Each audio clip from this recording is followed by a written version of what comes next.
de importancia médica. Todo lo que acuérdense que todos los microorganismos que nosotros estudiamos aquí tienen la característica de que son microorganismos de importancia médica. ¿Por qué? Porque estamos estudiando microbiología, o sea, bacteriología y micología veterinaria. Recuerden que los microorganismos son mucho más que eso. Los microorganismos son mucho más que agentes etiológicos de enfermedades. ¿Recuerdan? Entonces, vamos a estudiar hoy los bacilos gram positivos y quiero recordarles que la clasificación de los microorganismos se debe a qué. ¿Por qué nosotros los clasificamos, o mejor dicho, los agrupamos? Todos los cocos que se agrupan en racimos, como está ahí en el tablero, el aureus, el epidermidis, el saprofítico, el intermedius, ellos a lo mejor ni siquiera saben que se llaman cocos, ¿verdad? Ellos a lo mejor ni siquiera saben que nosotros les llamamos a todos los que están agrupados en racimos que nosotros decimos que son staph. Ellos no lo saben. Pero ¿por qué nosotros hacemos eso? ¿Por qué nosotros clasificamos? Para poderlos diferenciar después. Para poder, si los podemos diferenciar, luego podemos identificar a los que producen enfermedades, ¿verdad? Así que todas esas agrupaciones, digamos, son hechas por nosotros mismos. Y además son imperfectas. ¿Por qué son imperfectas? Porque cuando nosotros hablamos de bacilos, ustedes vieron, nosotros hablamos de bacilos, definimos como bacilos una morfología que en realidad es mucho más variada de lo que nosotros decimos, ¿verdad? Los bacilos son largos, unos son largos con bordes cuadrados, otros son más cortitos, otros son más gorditos, que a esos les llaman cocobacilos. Entonces, las agrupaciones, esa clasificación, esa manía de nosotros las personas de diferenciarlo todo, tiene un objetivo para hacer más fácil el estudio y para poderlas identificar. Si nosotros no lo podemos identificar, no le podemos dar nombre, no sabemos cuáles son los agentes etiológicos de las enfermedades. Y hoy vamos a estudiar este grupo, que van a ver que además es un grupo, lo llamamos bacilos gram positivos, pero la morfología ya es un poco variada, ¿sí? Y los de importancia médica que ya les comenté eso. ¿Qué vamos a ver? Bueno, vamos a ver esto: clasificación, morfología y características generales de lo que vamos a estudiar. Los bacilos gram positivos, como a su vez los bacilos gram positivos se dividen en diferentes estratos. Los no formadores de esporas, ¿recuerdan los que forman esporas? ¿Recuerdan la estructura, las esporas que producen algunas células vegetativas, como el bacillus, género bacillus y género clostridium? Esos son dos géneros de agentes etiológicos de enfermedades que corresponden a este grupo, a los bacilos gram positivos. Hay unos que forman esporas, como las que ya mencionaron, género bacillus y género clostridium, pero hay bacilos gram positivos que no forman esporas.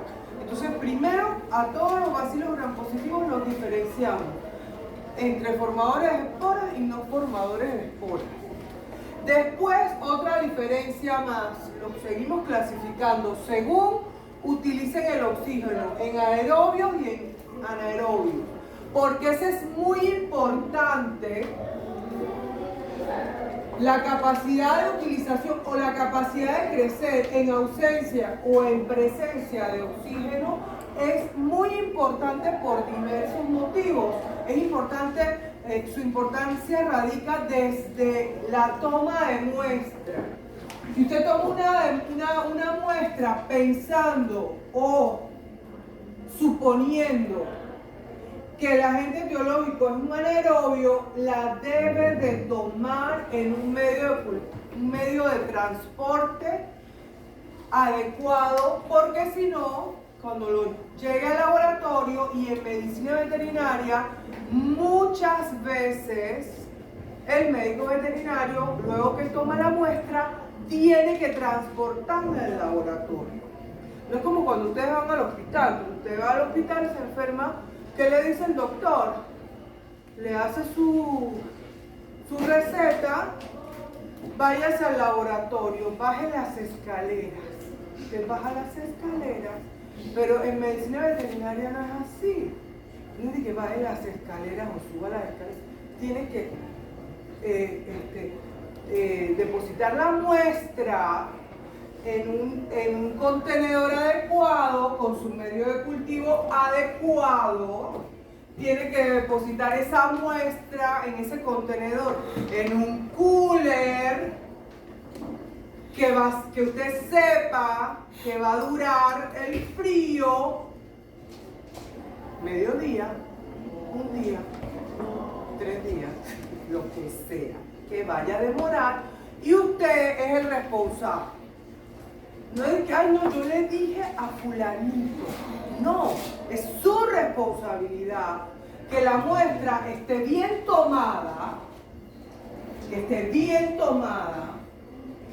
que la muestra esté bien preservada, en tanto en su contenedor individual como en un cooler, lo que sea que fuere, y que la muestra llegue a su destino. Esa es su responsabilidad, no es responsabilidad del técnico ni del director del programa. No, esa es su responsabilidad. Entonces, eso es algo que siempre tiene que estar bien presente en la mente de ustedes, porque si usted sospecha de un anaerobio y toma la muestra mal, el laboratorio lo va a cultivar, lo va a sembrar, lo va a inocular, pero no va a crecer y usted no va a poder comprobar su diagnóstico presuntivo, ¿sí? Entonces, todo esto es importante. Por eso están viendo la utilidad de clasificar los microorganismos según sus características. Tiene una utilidad. No solamente para identificarlos, sino para todo eso, para saber qué necesitan, qué medio necesitan, ¿verdad? Cómo debemos transportarlo, etc. Bueno, ¿cómo es la clasificación? Bacilos gram positivos, ya lo dijimos, no esporulados y esporulados. La primera división que lo clasifica en 2 grupos. Cada grupo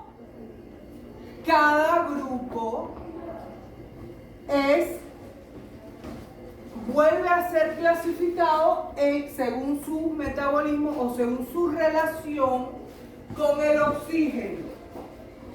Aerobios o anaerobios. Aerobios o anaerobios. ¿Qué tenemos aquí? Tenemos algunos ejemplos. Aquí tenemos algunos ejemplos ¿de qué? De géneros. Estos son géneros. Cada género puede tener ¿qué? Dígalo alto porque especies, diversas especies, ¿verdad? Como el que ustedes están viendo ahí, que son ejemplos de cocos. Todos esos ejemplos son cocos.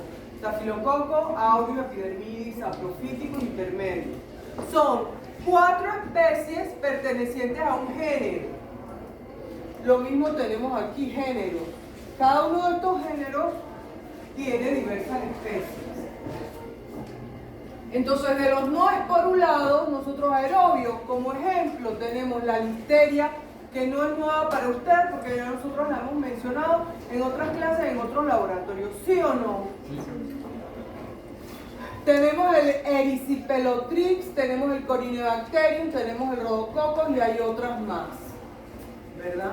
Esto que está aquí, los nombres de los microorganismos, es dinámico. Es dinámico. ¿Por qué es dinámico? Porque algunas veces, en algunas ocasiones, un microorganismo que pertenece a un género, una especie que pertenece a un género, es reclasificada, sea dentro de otro género o se hace un género nuevo. Y eso sucede porque los avances científicos posibilitan que se conozcan nuevas características antes no conocidas de los microorganismos. ¿Sí?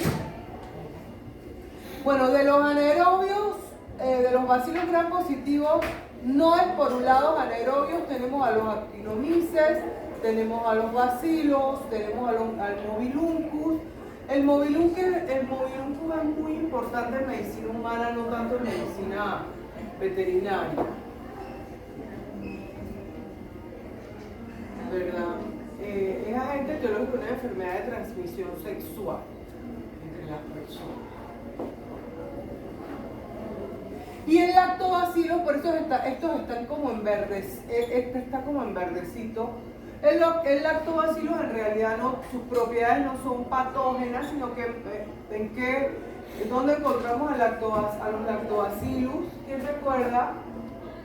En los alimentos tales como por ejemplo en los yogures. Entonces, de los bacilos gram positivos, perdón, los esporulados, de los aerobios, están todos estos géneros, están todos estos géneros. El más importante que nosotros conocemos, el más importante patógeno es este, el bacillus. Género bacillus. Todos estos que están aquí son estudiados, se conocen, pero no se conocen como patógenos. Son microorganismos del ambiente, normalmente, aparentemente son del ambiente. Nosotros una vez en este laboratorio aislamos un brevibacillus de la nariz de unas que eran cabras, pero los animales estaban sanos. Y muy posiblemente estaban recién aspirados del suelo, solamente de las vías respiratorias bajas, porque son esporulados, ¿sí? Entonces, y de los anaerobios, el Clostridium es el conocido, ¿sí? El Clostridium es el conocido.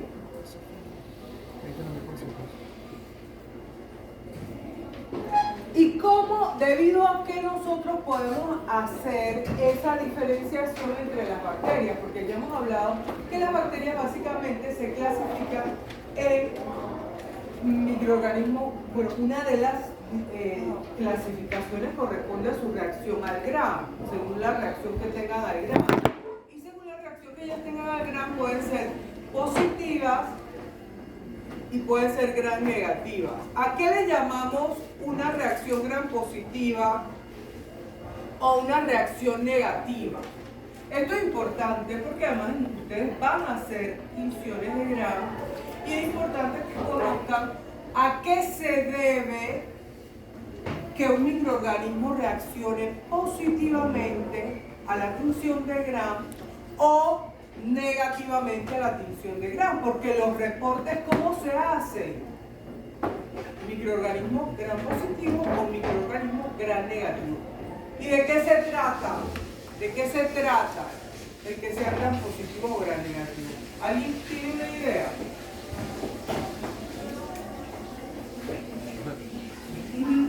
Si no me equivoco, tenía que ver más o menos con, no sé si eran las enzimas o lo que se componía en la membrana que está la cápsula del organismo, del microorganismo, que debido a la propiedad de la tensión ella se tiñe total de morado, creo que morado rojo.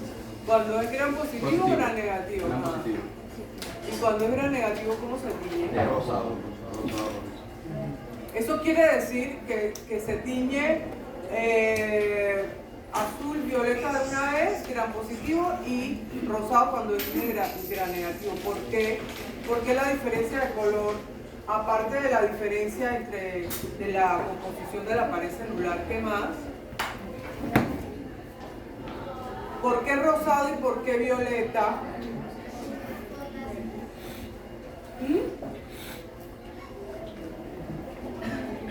Por la reacción de los metabolitos y de los desechos celulares que hacen los microorganismos que tienen contacto con el sustrato, y por eso es como la reacción a... Es un poco, en realidad es que el microorganismo se tiñe, ahora vamos a explicar eso con más detalle, con un color u otro. Aquí de repente se ve un poco más oscuro porque es un dibujo, un diagrama, no es en la vida real, pero esta sería una bacteria gram negativa y esta sería una bacteria gram positiva. Aquí se tiñe como, digamos que esto es un violeta, se ve azul, pero es un violeta, y este se ve como un rojo bien oscuro, color safrán. Las células bacterianas no tienen color. No tienen color. Nosotros les proporcionamos color o las teñimos utilizando productos químicos. ¿Con qué objetivo hacemos eso? Estudio, ¿no? Para observarlas, porque los microorganismos, exacto, las queremos observar para diferenciarlas, porque a través de la observación, ¿qué vemos? Morfología celular, ¿qué más? ¿Qué más vemos? Morfología celular, recordando. Los bordes de la... Esa es la morfología celular, muy bien. La superficie. Vemos algunas estructuras como las esporas. ¿Qué más? Morfología de agrupación, ¿verdad? Muy bien, muy bien. Por eso necesitamos poderlas observar en el microscopio. Y si no las teñimos va a ser más difícil porque ellas no tienen color. De hecho, cuando las teñimos, las estamos matando. Por eso hay observaciones que se llaman vitales, donde el microorganismo no se tiñe e inclusive se puede observar su motilidad si es que tiene motilidad. Y normalmente eso se hace en una gota. Hay varias técnicas, pero se puede hacer en una gota pendiente. Te agarra un cubreobjeto, le pone una gotita, lo vira encima de un porta que tiene como una hendidura y ahí queda la gotita pegada al cubre y usted la puede ver. ¿Y qué puede ver ahí? Los microorganismos, pero usted los va a ver con alguna dificultad porque no están teñidos. ¿Y qué más puede ver si están vivos?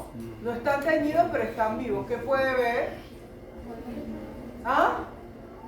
Dígalo, no le va a pasar nada.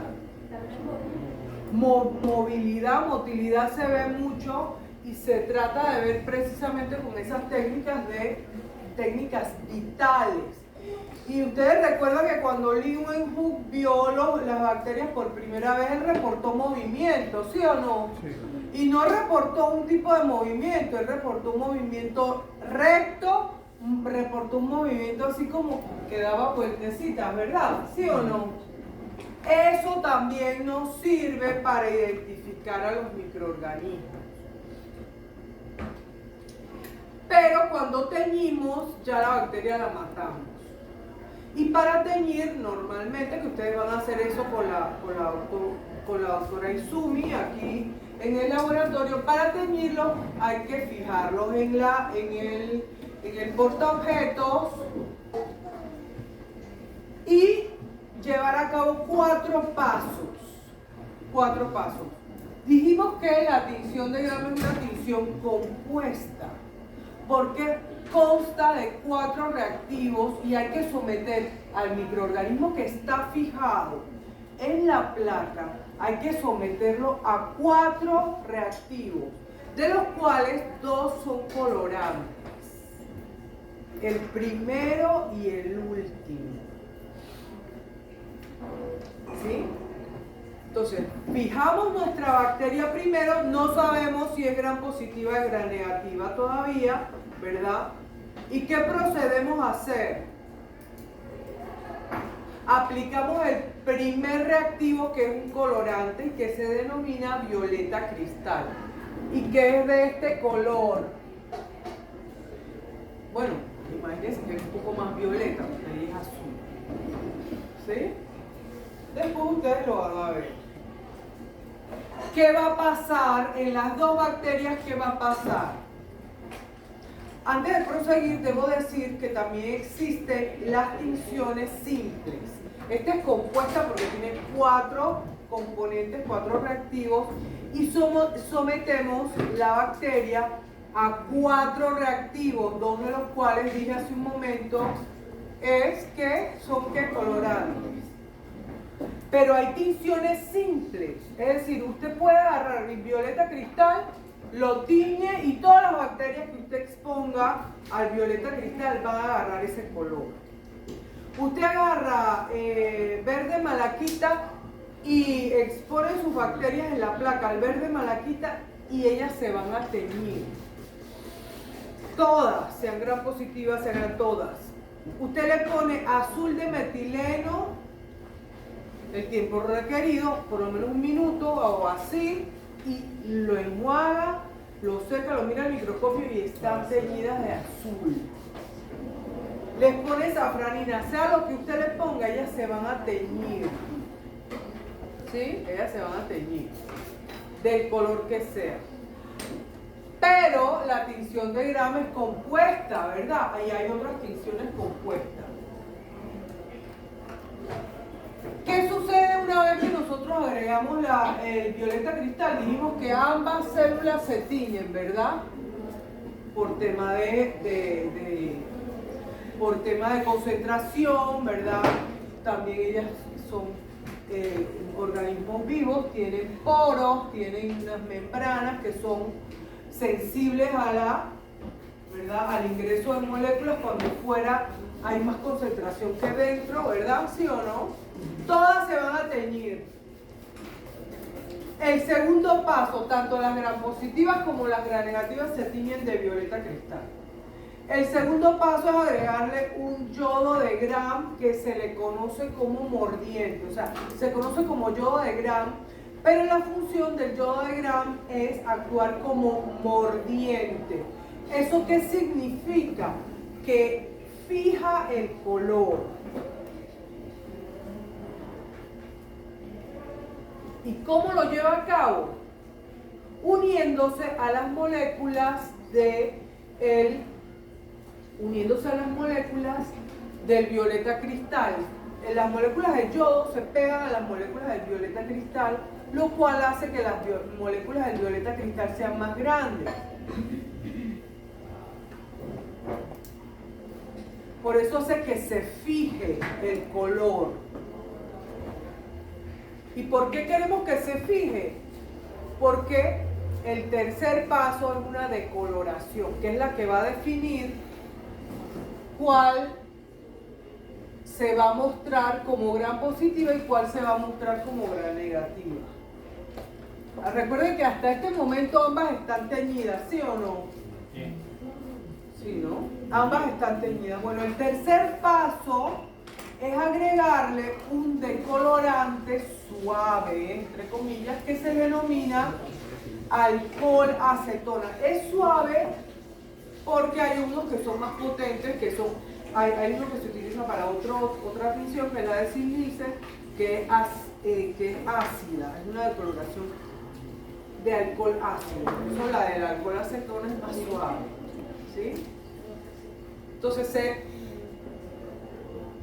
se expone la célula a la decoloración. ¿Y qué va a pasar en este momento?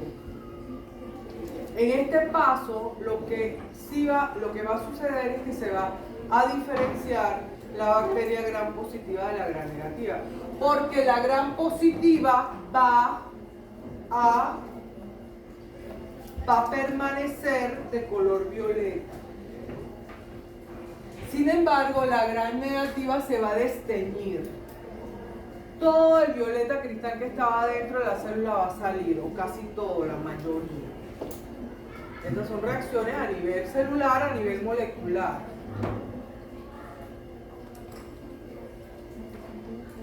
¿Y eso a qué se debe?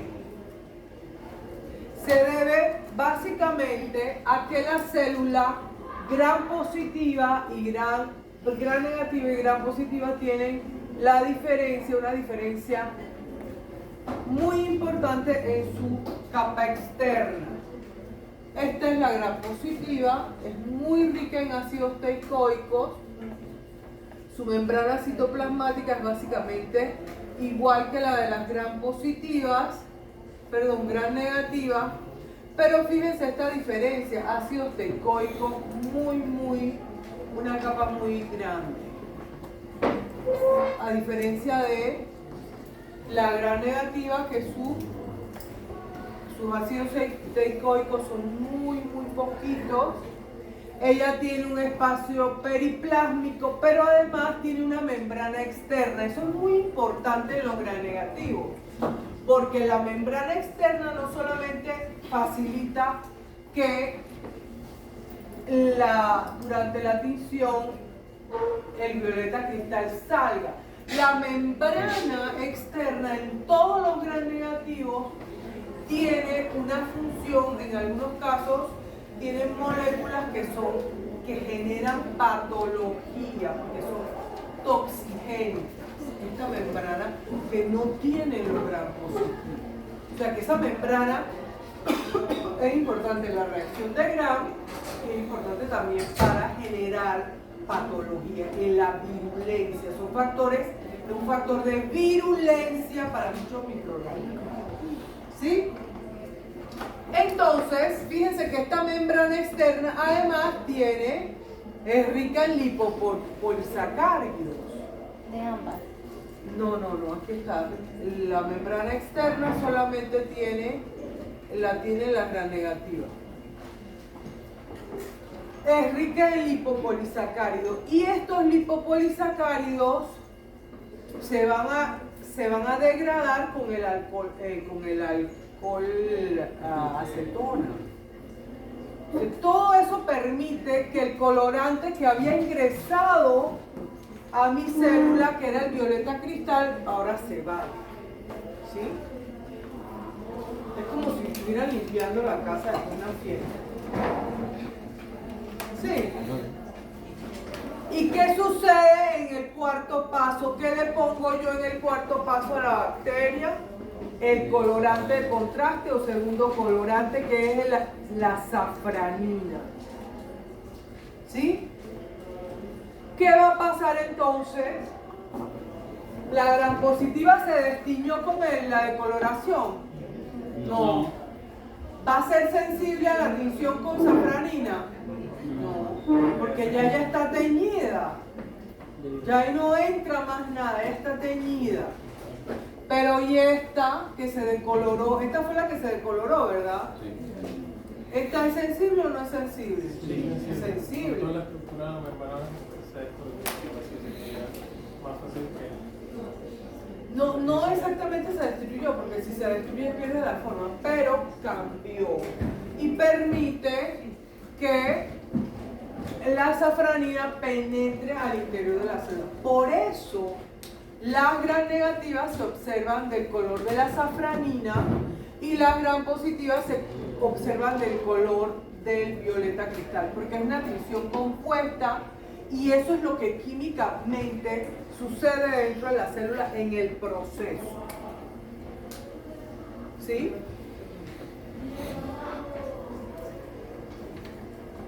La composición de la pared es tan importante y esta tinción es tan importante porque define qué tipo de pared tiene, que todavía hoy en día, después de tantos avances científicos y todo, las bacterias todavía, la clasificación entre gram positivos y gram negativos tiene mucha utilidad porque se basa en esta característica que es importante, la cual también define su sensibilidad a los antibióticos, entre otros.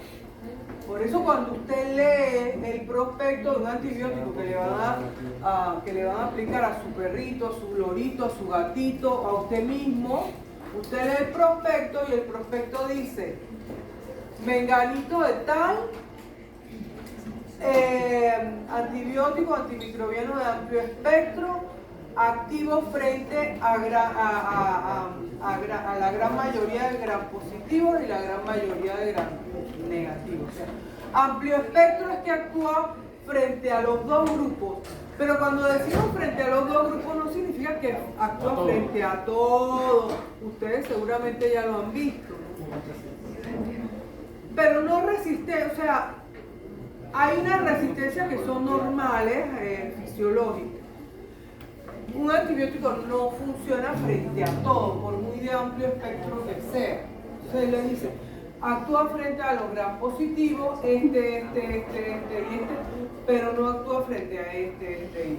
Actúa frente a los gram negativos, y normalmente ellos para salvarse, o sea, y por temas de estándar, ellos indican a cuáles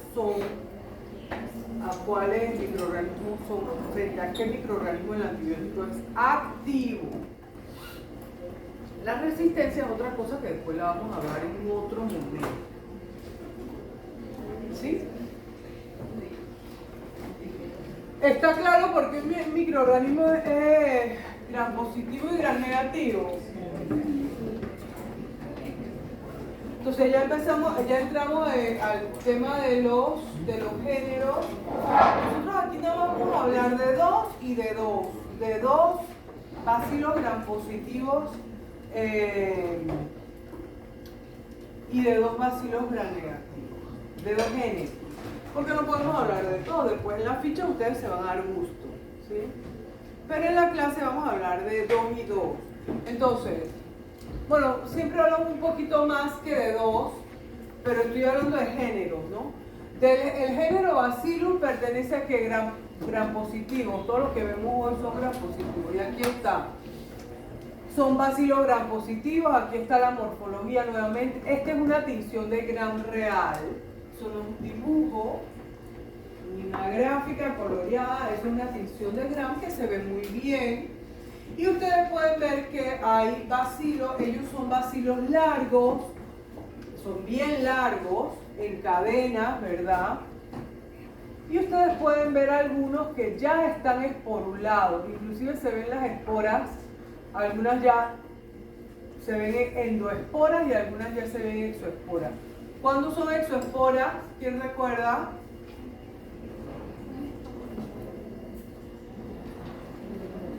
No se me olvidó. Ni se mueran mucho tomándole fotos, pero eso lo voy a escribir. ¿Ah? Es cuando las expulsa hacia el ambiente. Ajá, ya ellas están en el ambiente, no tanto porque la bacteria las expulsa, sino porque la célula vegetativa que dio origen a la espora se va a morir. Las células tienen un periodo de vida, ellas se lisan, se van degenerando, la pared celular, todas ellas se mueren y no es que quedan ahí dando vueltas arrugaditas, no, ellas se lisan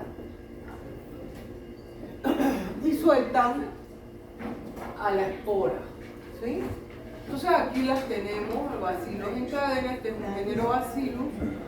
Cuando hablamos de géneros que hablamos, el género tiene diversas especies, ahora vamos a ver las especies. Entonces, algo interesante del género Bacillus, que posiblemente para que lo recuerden más adelante, ya casi al final del semestre, que del género Bacillus, algunas bacterias se han utilizado para producir antibióticos, por ejemplo la bacitracina, la polimixina, ¿verdad? Están ampliamente diseminados en la naturaleza porque están en el suelo.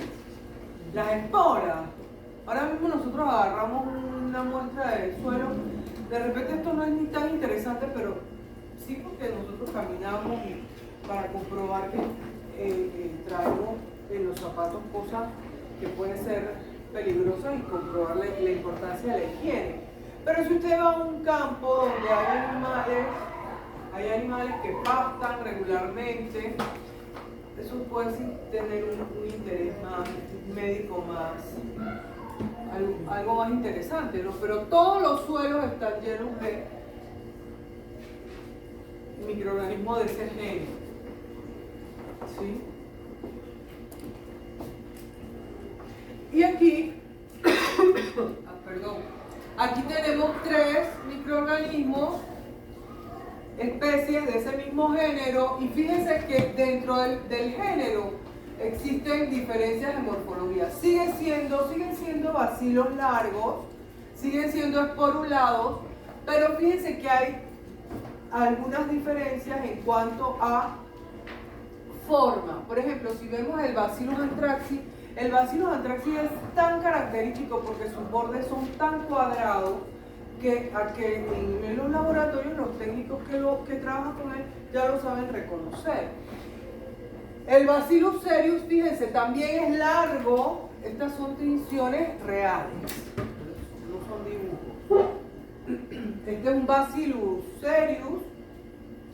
Y el Bacillus cereus, fíjense que sigue siendo largo, pero los bordes son mucho más redondeados, ¿lo ven? Y este es un Bacillus subtilus, son 3 tinciones diferentes, para que vayan viendo que tinciones hay muchas. Y de hecho, esta es una tinción negativa porque lo que se tiñe es la espora, y fíjense que la célula puede hacer contraste con el fondo, que también se tiñe, porque la célula queda que incolora. Eso se llama tinción negativa. ¿Sí?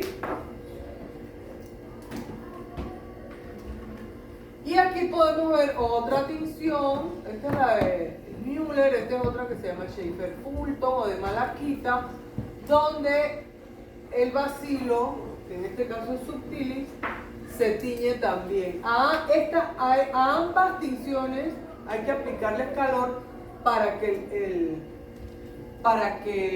la espora se tiña. La espora no se va a teñir tan fácilmente. Recuerden que es una estructura de ¿qué?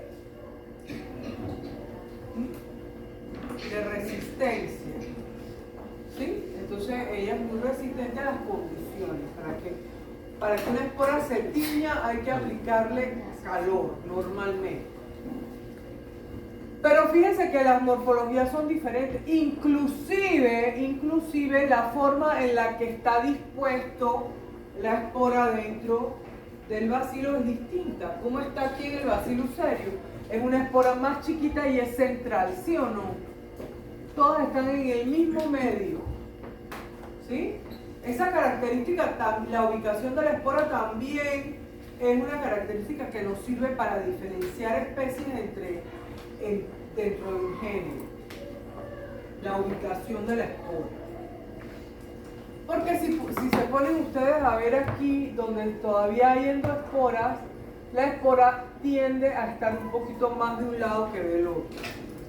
Eso lo vamos a ver mejor en el Clostridium, ¿sí? ¿Qué enfermedades produce? Bueno, aquí estamos viendo nuevamente el Bacillus anthracis, que es el más patógeno de todos, ¿sí? De los que estamos viendo, porque es el agente etiológico del carbunco. Esto que estamos viendo, fíjense que es muy parecido a lo anterior, pero esto sí es un diagrama, eso sí es un dibujo, un diagrama, no es una fotografía. Y aquí podemos ver algunas características, inclusive hasta bioquímicas, de la especie Bacillus anthracis. Produce una enfermedad que es el carbunco, pero que tiene 3 formas de manifestación. ¿Y de qué depende la forma de manifestación?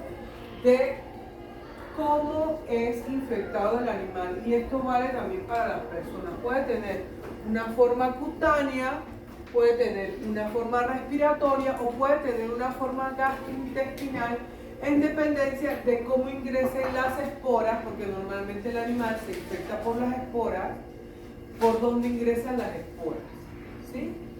si ingresa por la vía respiratoria, va a generar una enfermedad respiratoria, ¿verdad? Que puede cursar luego con una septicemia, igual que la gastrointestinal. Y la cutánea tiene una característica de que se contiene un poco más dentro del tejido. O sea, a veces la cutánea no necesariamente se dispersa o se vuelve sistémica. Y en las personas se denomina pústula maligna, porque es como una pústula, ¿verdad? Como un absceso, pero alrededor de la pus, alrededor del absceso, el tejido está negro. Eso se debe a las toxinas que produce el Bacillus anthracis, que genera un cambio en los eritrocitos. ¿Sí? La sangre que se ve negra. Eso también pasa cuando los animales se mueren por el carbunco, fallecen. Normalmente enseguida empieza a verse una salida de sangre que no coagula por los orificios del organismo. Una sangre negra, además. Y eso se debe a su actividad tóxica, a los metabolitos que produce. Aquí podemos ver, ¿verdad? Algunas características: grande, recto. Este es el tamaño, ¿verdad? Micrómetros de 5 a 1.2 micrómetros, ¿verdad? Gram positivo, formadores de espora, eso ya lo hemos dicho. Catalasa positivo, es inmóvil, perdón, catalasa negativo, es inmóvil.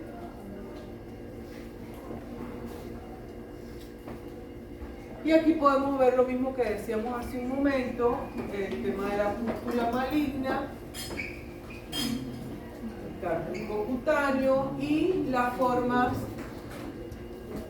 de los otros carburos, según la vía respiratoria, según la vía digestiva, liberación de toxinas que pueden producir hemorragia, edema, necrosis. La hemorragia, como decimos, casi lo que nosotros llamamos hemorragia, normalmente es más evidente en los animales fallecidos, que cursa con una, digamos, hemorragia, un sangrado de los animales por los orificios naturales, y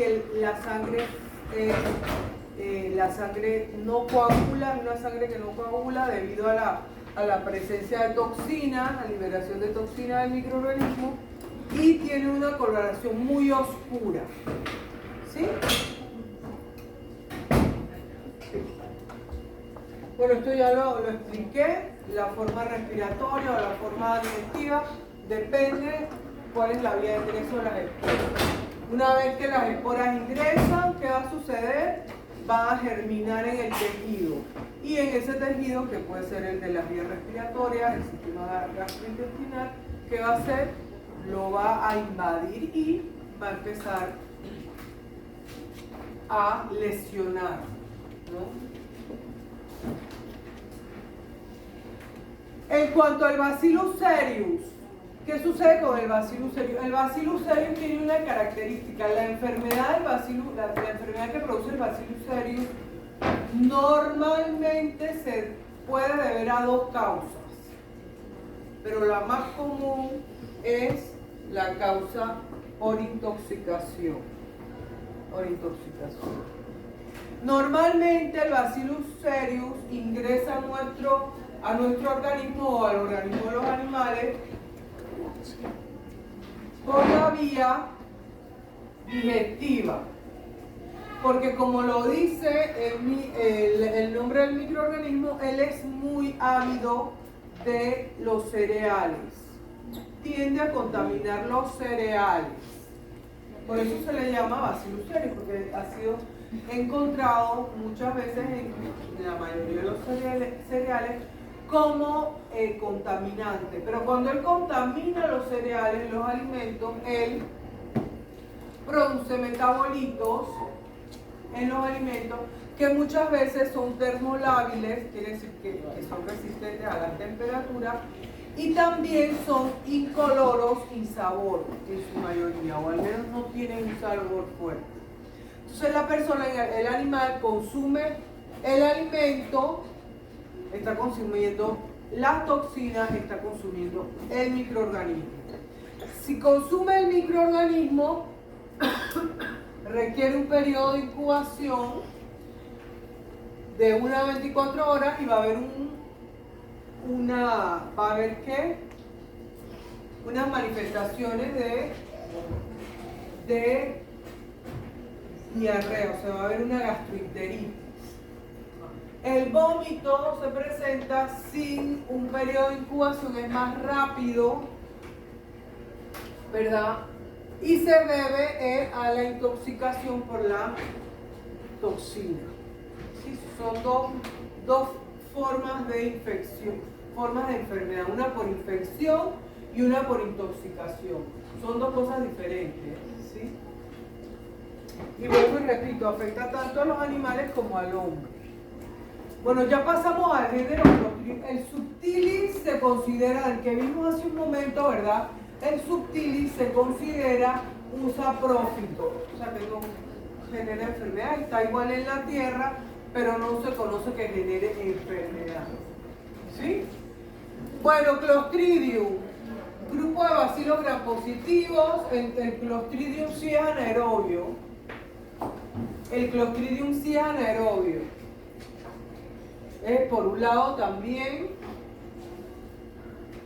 Y se considera muchas veces que el Clostridium como género tiene un origen endógeno. ¿Qué significa eso usted? ¿Usted? ¿Alguno de ustedes no? ¿Qué significa endógeno? Usted. A ver. Dejen que sus compañeras participen si ellas quieren participar. ¿Qué significa endógeno? A ver, chicas, niñas, ¿cómo es su nombre? ¿Cómo se llama? ¿Cómo te llamas, corazón? Valerie. Ajá. ¿Qué significa endógeno, Valerie? ¿Qué significa endógeno? Es dentro del cuerpo de una célula. Cuando decimos endógeno, endógeno viene de adentro. Ya endo significa adentro. ¿Sí o no? ¿Sí o no? Endo viene de adentro. Eso es como un prefijo. Cuando decimos que es de origen endógeno, nos estamos refiriendo a que muchas veces o en muchas ocasiones conocida o diagnosticada, la enfermedad por Clostridium viene de adentro. ¿Y eso por qué? ¿Eso por qué? Porque está presente en alguna de las floras que tenemos. Muy bien. Los Clostridium muchas veces, como son anaerobios, no pueden estar en la piel. No pueden estar en la piel. Tienen que estar en un lugar donde haya poquito oxígeno o nada. Entonces, los Clostridium se encuentran, muchas especies se encuentran como parte de la flora normal del intestino de las personas y de los animales. ¿Qué sucede cuando hay una infección?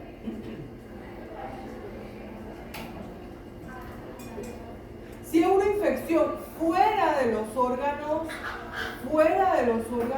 o del tracto digestivo, tiene que haber habido generalmente un traumatismo, un golpe o una punción, ¿sí? También puede ser que haya un desbalance de la flora normal y el Clostridium, porque todo lo que es flora normal tiene que estar en equilibrio con otros microorganismos, ¿sí? Si él crece demasiado, todo lo que está en la flora normal, si crece mucho, se puede convertir en patógeno, ¿sí? Y eso es lo que puede suceder a veces cuando hay suministro de antibióticos, ¿sí o no? El antibiótico va a matar muchas cosas. Si lo está tomando te va a trastornar la flora de todos lados si te la estás tomando, porque igual eso alcanza una concentración en sangre. Porque tiene que ir a los tejidos, ¿sí o no? Igualito que las bacterias que están invadiendo tejidos y causando enfermedad con sus características y su virulencia, el antibiótico tiene que llegar a una concentración en los tejidos, en el tejido que es blanco. Entonces muchas veces el origen es endógeno, ¿sí? Pero otras veces es también exógeno. Aquí tenemos algunos nombres de las especies más conocidas, pero hay más. Está el Clostridium botulinum, que ese es como el bacillus cereus que produce normalmente una intoxicación alimentaria, ¿sí? El contamina un alimento, produce la toxina y las personas se enferman porque consumen el alimento contaminado e intoxicado. ¿Sí? Sí. Clostridium tetani, ese también ustedes lo han escuchado, ¿sí o no? Sí. Y seguramente han visto cómo actúa. Y hay más, Clostridium difficile, Clostridium perfringens, ¿sí?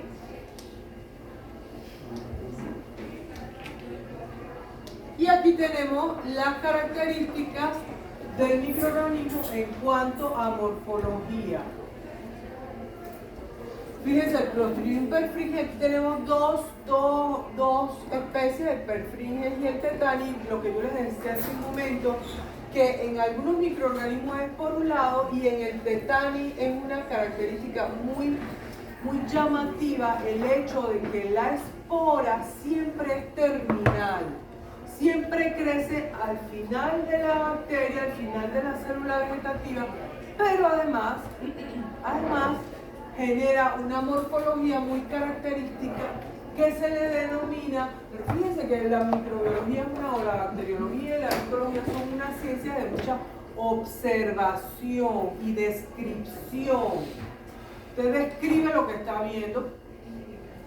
Y el Clostridium tetani tiene la característica no solamente que la espora es terminal, que crece al final de la bacteria, en un extremo, pero además le da una morfología. Esto es una microfotografía un poco modificada por programa para hacer el contraste, pero fíjense cómo se ve, parece una raqueta, ¿verdad? Como una raqueta de tenis. Ajá, así se describe. Entonces parece una misma raqueta, ¿sí o no? Pero todas tienen esa, digamos, esa apariencia. Sin embargo, el Clostridium perfringens, aquí ven, mira, aquí se ve muy clarito una espora dentro de uno de los bacilos. Recuerden que la espora no se tiñe ahí dentro. Y fíjense la diferencia entre esta tinción y esta de aquí, este campo. Aquí vemos, aparte del microorganismo teñido, vemos otras estructuras. Eso nos dice a nosotros que esa tinción no es una tinción pura de un microorganismo, de un cultivo, porque si fuera de un cultivo nada más vamos a ver las células bacterianas. Aquí hay otras estructuras, pueden ser células epiteliales, si es la sangre podemos ver otro tipo de células, ¿verdad? Y si vemos la diferencia que hay entre un cultivo puro, una extensión de un cultivo puro y uno directo de una muestra, que también tiene un valor clínico. Cuando hacemos una tinción, una extensión directa de una muestra. Eso no quiere decir que no lo va a cultivar, que no lo va a sembrar en un plato, pero también tiene valor y no es difícil hacer una extensión en un porta y teñirla. Eso le puede dar una buena información, ¿verdad? Y bueno, por último, la actividad tóxica de esos microorganismos. Los Clostridium son tóxicos por excelencia. Todos los microorganismos, una de las características más importantes de los microorganismos es su virulencia, y su virulencia se basa, uno, invasión de tejidos, pero una de las características también patogénicas más importantes de los microorganismos es que producto de su metabolismo pueden generar patologías, diferentes tipos. Las toxinas que ellas producen, los metabolitos de su crecimiento. Ellos toman nutrientes del medio y ¿qué hacen? Después ellos producen su tejido, sus componentes, pero también producen productos del metabolito y algunos de ellos son tóxicos. Y aquí tenemos algunos ejemplos. El Clostridium perfringens produce unas toxinas que tienen efecto especialmente por el tejido del intestino y también del hígado. Lesionan los hepatocitos y también generan lesión a nivel de intestino, produciendo normalmente gastroenteritis, ¿no? Ustedes hace unos años escucharon de una infección por nosocomial por Clostridium perfringens en los hospitales. ¿Nadie recuerda eso? Bueno, si alguien trae la noticia, le ponemos un puntito aquí y la lee, porque eso fue, yo creo que no fue hace tanto tiempo, unos 3 años por ahí. No, tiene sus 2 años. Como 3 años, por ahí, sí. ¿Tú sí recuerdas? ¿Usted sí recuerda, doctora? Sí. Yo estaba, creo, en la secundaria. Sí. No, yo creo que es que ha habido varios, ese es uno, pero hace como 3 años hubo uno también. Y hablaban porque los pacientes que están intensivos, digo, si se ven afectados los de intensivos, ya entonces la prensa empieza a mirar, a buscar. Y claro, en un hospital las personas que están enfermas son más sensibles a cualquier tipo de infección. Entonces, está los Clostridium, el tetani y el botulinum, que afectan fundamentalmente tejido nervioso, que a su vez, si afecta tejido nervioso, siempre va a haber afectación del tejido de la movilidad, ¿verdad? El muscular. Por eso nosotros vemos en el tétano lo que vemos y en el botulismo pasa lo que pasa, ¿no? Pero la toxina es una neurotoxina. La KPC fue en el 2011. Que esa es la Klebsiella resistente a carbapenem. Ajá.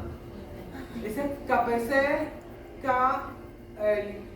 Klebsiella pneumoniae. Sí, pero ese es importante, ese es bien importante, nosotros también vamos a ver KPC. KPC significa Klebsiella pneumonia resistente a carbapenemes. Que eso también ustedes la van a ver aquí. Pero había una de Clostridium perfringens. Ajá. ¿Quién sabía el control? Y están el grupo de aquellas que producen una molécula denominada, o un grupo de moléculas denominadas SH activado, que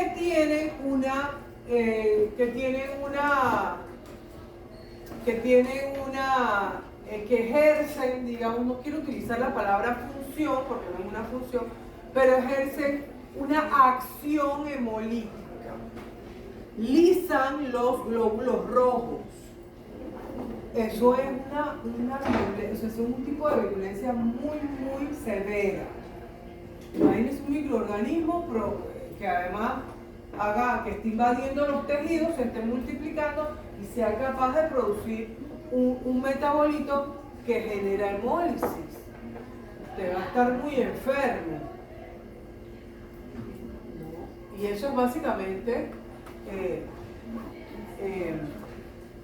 este grupo de microorganismos. Y está el Clostridium séptico, que produce una toxina muy específica que afecta el miocardio y el endotelio del sistema circulatorio, lo hace permeable. Cuando se hace permeable unas membranas, ¿qué sucede? Lo primerito que sucede que es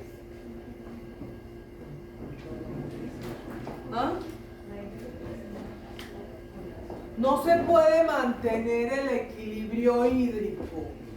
Recuerden que en el tejido, igualito que en la célula, si entra mucho líquido dentro de la célula, ¿qué va a pasar? Ella va a explotar. Si sale mucho líquido de dentro de la célula, ¿qué va a pasar? Se va a deshidratar.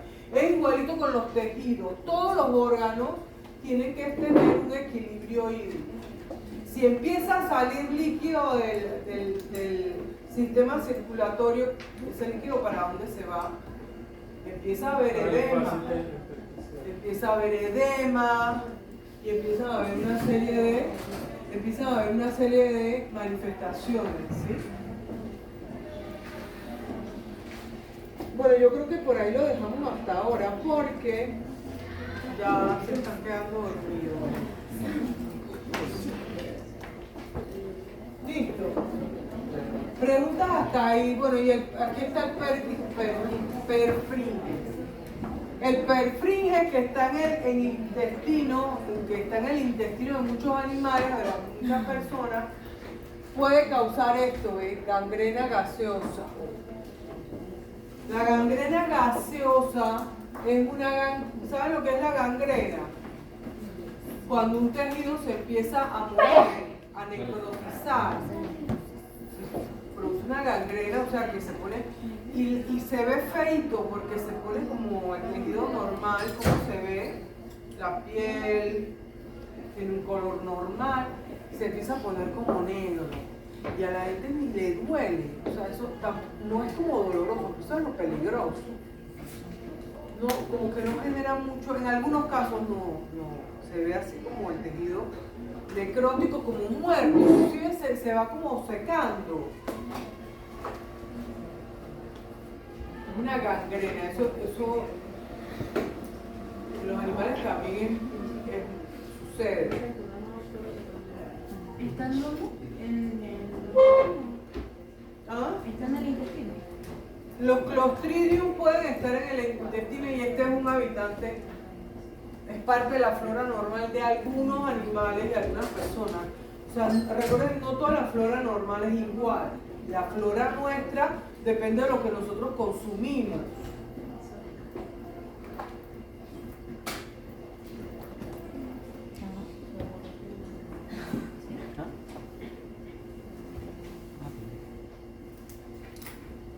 Y en el caso del Clostridium perfringe, fíjense que están tan estudiadas las toxinas que producen que se han dividido en 5 tipos, A, B, C, D, E. O sea que cada toxina tiene una actividad biológica distinta, afecta, causa un tipo de patología. Y aquí está nuevamente la característica, en el hombre se da el tipo A, en los microorganismos de la flora normal y del suelo. Y en los animales también es parte de la flora normal. Esto es lo que le decía la gangrena. Y hay bueno, esta es en la mayoría de estos se ve así. Y hay cuando es gaseosa,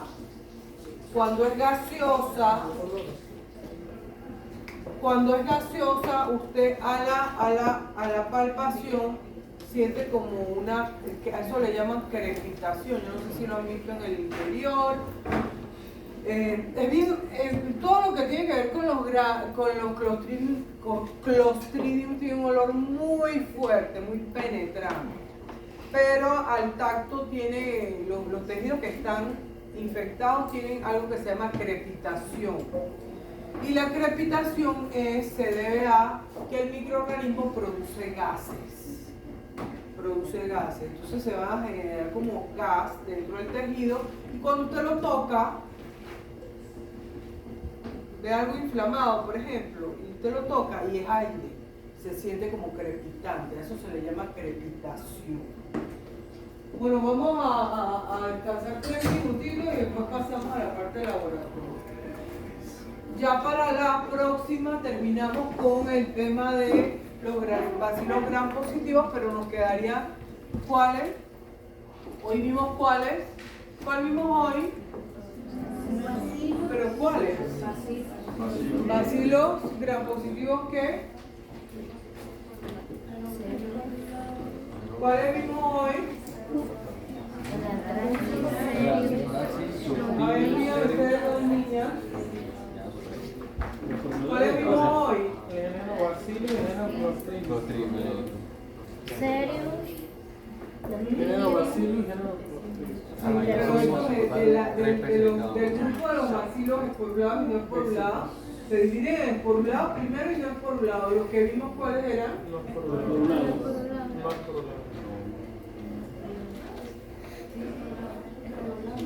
Vimos esporulados. Entonces nos quedan los no esporulados para la próxima clase, ¿sí? ¿Listo? Muy bien.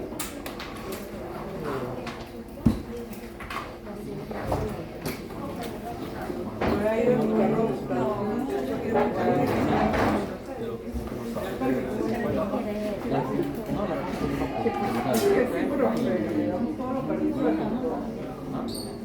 Con internet, Te lo voy a dar ahorita. con todo lo que está pasando, voy a volar el siguiente canal.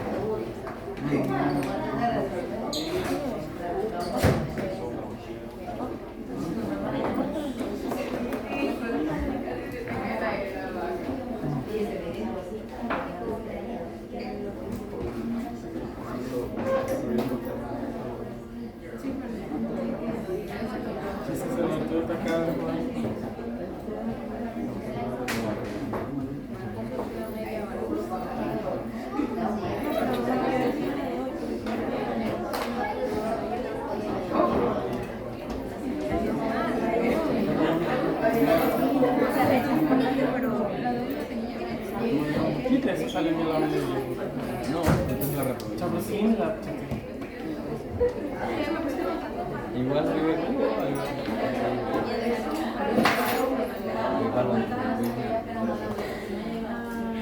Pero puede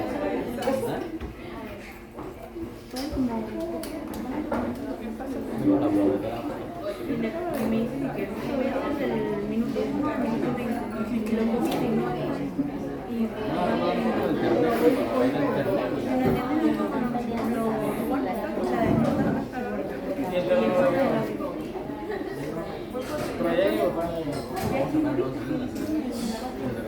Eso fue que sí me la dije. ¿Qué?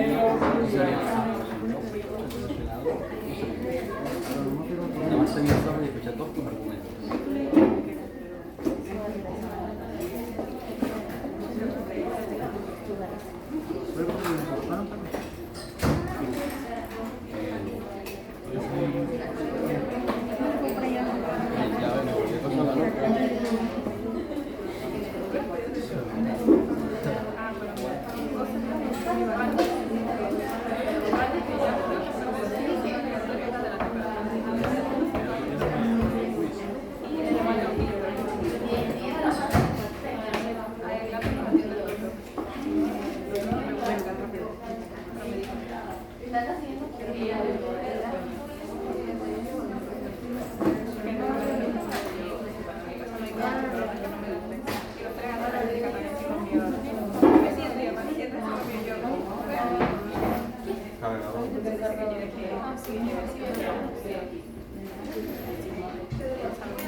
No, yo el sábado.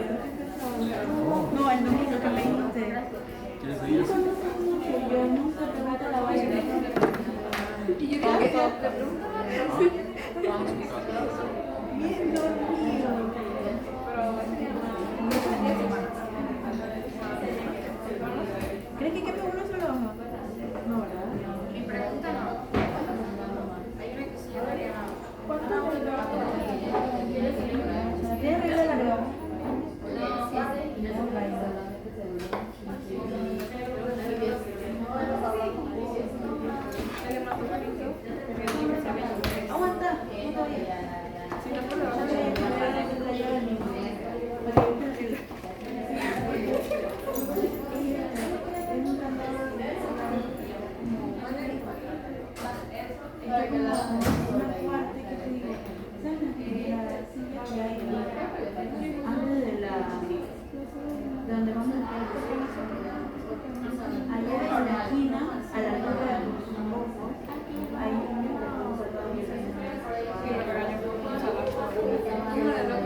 Mi papá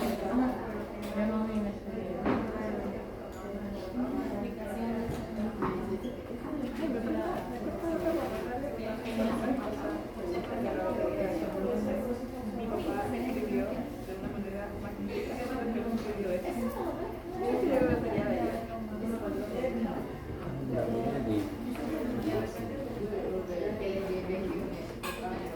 Le llevé los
Yo no he visto los mensajes.